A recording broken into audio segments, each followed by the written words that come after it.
The Telltale Heart by Edgar Allan Poe. True, nervous.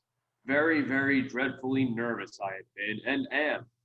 But why will you say that I am mad? The disease had sharpened my senses, not destroyed, not dulled them. Above all was the sense of hearing acute. I heard all things in the heaven and in the earth. I heard many things in hell. How then am I mad? Hearken, and observe how healthily, how calmly I can tell you the whole story. It is impossible to say how the first idea entered my brain, but once conceived, it haunted me day and night. Object, there was none. Passion, there was none. I loved the old man. He had never wronged me. He had never given me insult. For his gold I had no desire. I think it was his eye. Yes, it was this. He had the eye of a vulture, a pale blue eye with a film over it. Whenever it fell upon me, my blood ran cold, so by degrees, very gradually, I made up my mind to take the life of the old man, and thus rid myself of the eye forever. Now this is the point. You fancy me mad. Madmen know nothing. But you should have seen me. You should have seen how wisely I proceeded, with what caution, with what foresight, with what dissimulation I went to work. I was never kinder to the old man than during the whole week before I killed him. And every night, about midnight, I turned the latch of his door and opened, oh so gently. And then, when I had made an opening sufficient for my head, I put in a dark lantern, all closed so that no light shone out. And then I thrust in my head. Oh, you would have laughed to see how cunningly I thrust it in. I moved it slowly, very, very slowly, so that I might not disturb the old man's sleep. It took me an hour to place my whole head within the opening, so far that I could see him as he lay upon his bed. Ha! Would a madman have been so wise as this? And then, when my head was well in the room, I undid the lantern cautiously. Oh, so cautiously, for the hinges creaked. I undid it just so much that a single thin ray fell upon the vulture eye. And this I did for 7 long nights, every night just at midnight. But I found the eye always closed. And so it was impossible to do the work, for it was not just the old man who vexed me, but his evil eye. And every morning when the day broke, I went boldly into the chamber and spoke courageously to him, calling him by name in a hearty tone and inquiring how he had passed the night.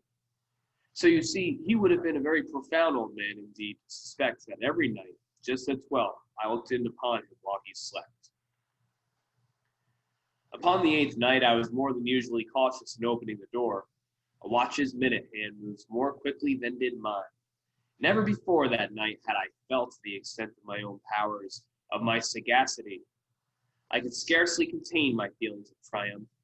To think that there I was, opening the door little by little, and he not even to dream of my secret deeds or thoughts.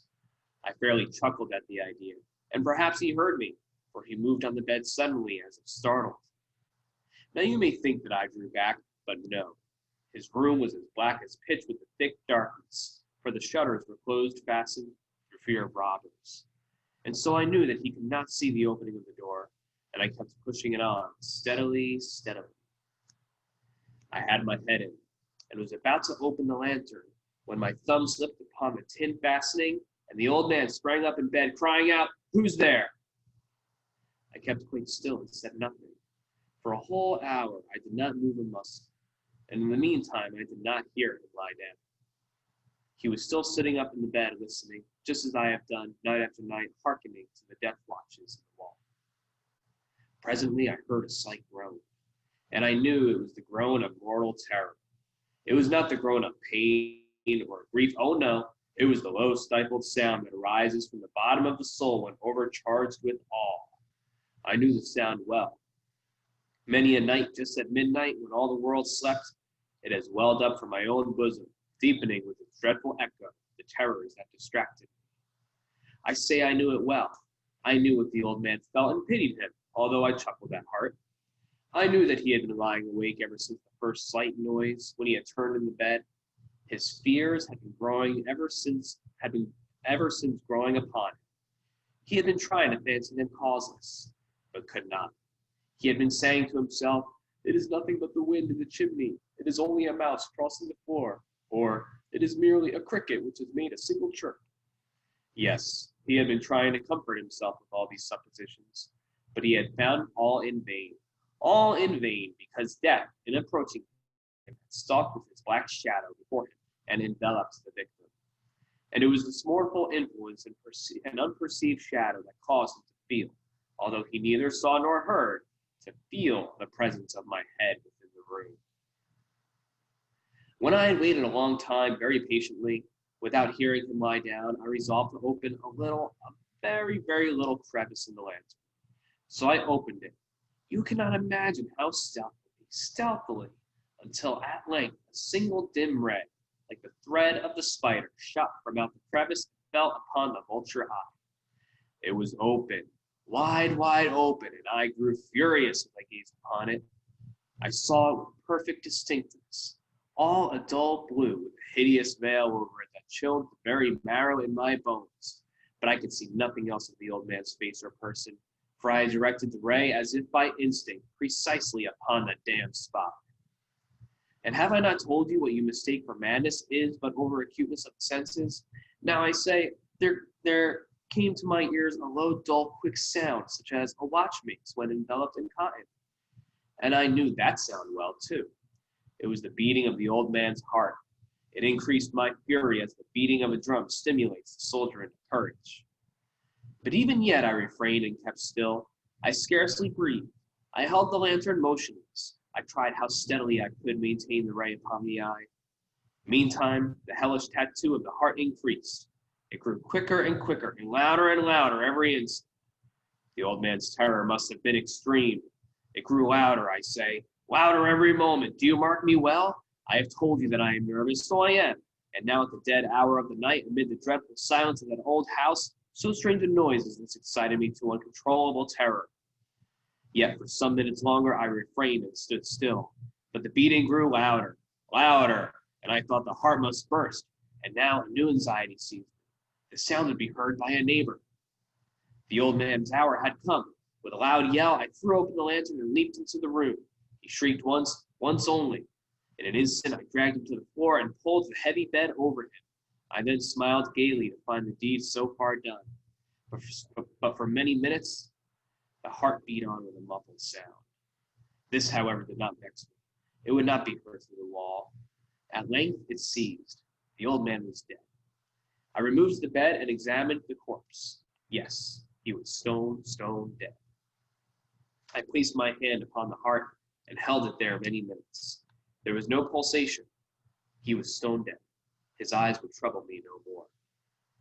If you still think me mad, you will think so no longer when I describe the wise precautions I took for the concealment of the body.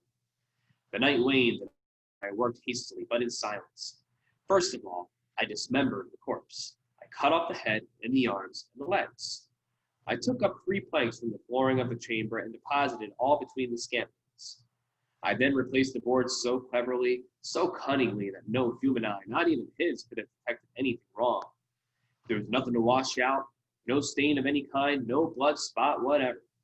I had been too wary for that. A tub had caught all. Ha ha. When I had made an end of these labors, it was 4 o'clock, still dark as midnight. As the bell sounded the hour, there came a knocking at the street door. I went down to open it with a light heart, for what I had now to fear. There entered 3 men, who introduced themselves with perfect suavity as officers of the police. A shriek had been heard by a neighbor during the night. Suspicion of foul play had been aroused. Information had been lodged at the police office, and they, the officers, had been deputed to search the premises. I smiled, for what had I to fear? I bade the gentleman welcome. The shriek, I said, was my own in a dream. The old man I mentioned was absent in the country. I took my visitors all over the house. I bade them search well. I led them at length to his chamber. I showed them his treasures, secure, undisturbed. In the enthusiasm of my confidence, I brought chairs into the room and desired them here to rest from their fatigues, while I myself, with the wild audacity of my perfect triumph, placed my own set upon the very spot beneath which reposed the corpse of the victim. The officers were satisfied. My manner had convinced them. I was singularly at ease. They sat, and while I answered cheerily, they chatted of familiar things. But ere long, I felt myself getting pale and wished them gone. My head ached, and I fancied a ringing in my ears. But still they sat and still chatted. The ringing became more distinct. It continued and became more distinct. I talked more freely to get rid of the feeling, but it continued and gained definitiveness, until at length I found that the noise was not within my ears. No doubt I now grew very pale, but I talked more fluently and with a heightened voice, yet the sound increased, and what could I do? It was a low, dull, quick sound, much as a sound as a watch makes when enveloped in cotton. I gasped for breath, yet the officers heard it not. I talked more quickly, more vehemently, but the noise steadily increased. I arose and argued about trifles in a high key and with violent gesticulations, but the noise steadily increased. Why would they not be gone? I paced the floor to and fro with heavy strides as if excited to fury by the observations of the men, but the noise steadily increased.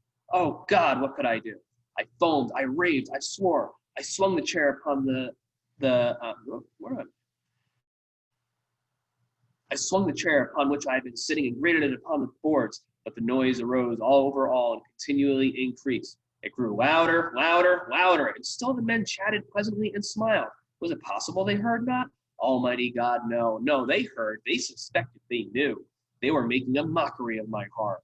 This I thought, and this I think, that anything was better than this agony. Anything was more tolerable than this derision. I could bear those hypocritical smiles no longer.